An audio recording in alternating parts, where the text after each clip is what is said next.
2008 अहमदाबाद सिलसिलेवार धमाकों के केस में खुसूसी अदालत आज सजा का ऐलान करेगी। गुज़श्ता दिनों खुसूसी जज AR पटेल ने इस केस में 49 अफराद को कसूरवार करार दिया था, जबकि 26 अफराद को बरी कर दिया गया था।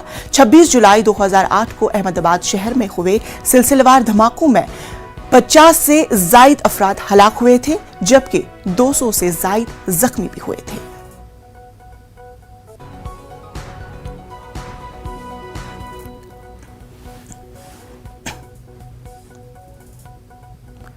दिल्ली की कड़कड़डोमा अदालत ने उमर खालिद को हथकड़ी लगाकर अदालत में पेश किए जाने का नोटिस लिया है। अदालत ने इस सिलसिले में जेलों के डायरेक्टर जनरल को नोटिस जारी किया है।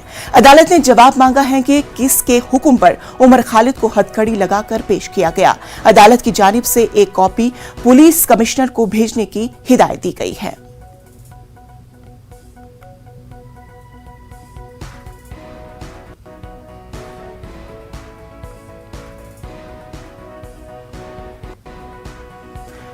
हमारे साथ हमारे नुमाइंदे सुशील पांडे हमारे साथ जुड़ चुके हैं। सुशील, अब अदालत ने जवाब तलब किया है, क्या है पूरी तफसील?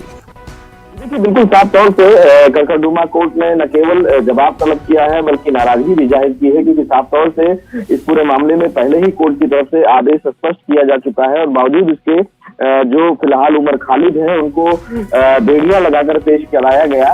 बहरहाल सबसे महत्वपूर्ण बात इस मामले में ये है कि अदालत ने ये भी पूछा है, जो पुलिस आयुक्त है यानी कि जो जिम्मेदार अधिकारी हैं उनसे ये पूछा है कि आखिर ये जांच करवाया जाए और ये पता कराया जाए कि आखिर सुप्रीम कोर्ट अगर इस पूरे मामले में कोर्ट ने आदेश जारी किया है तो वो किस आधार पर उनको जो फिलहाल आरोपी हैं यानी कि उमर खालिद है उनको पेश किया गया है।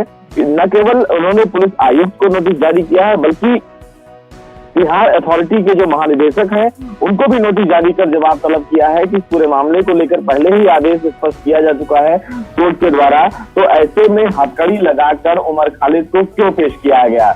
बहरहाल इस पूरे मामले में देखना होगा कि संबंधित जो अथॉरिटीज हैं यानी कि बिहार अथॉरिटीज और दिल्ली पुलिस इस पूरे मामले में अपना क्या कुछ जवाब दाखिल करती है, क्योंकि इस पूरे मामले पर कोर्ट जो कड़कड़डोमा कोर्ट था वो बहुत सख्त था। अब देखना बेहद अहम होगा कि दोनों जो एजेंसियां हैं वो उमर खालिद के मामले में अपना क्या कुछ जवाब आने वाले दिनों में कोर्ट में पेश करती है। बिल्कुल, अब सुशील देखने वाली ये बात होगी कि अब जवाब में क्या कुछ वजाहत पेश की जा रही है।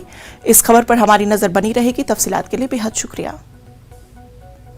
इसी के साथ वक्त हुआ छोर से वक्फे का। बने रहने ज़रीन उर्दू के साथ।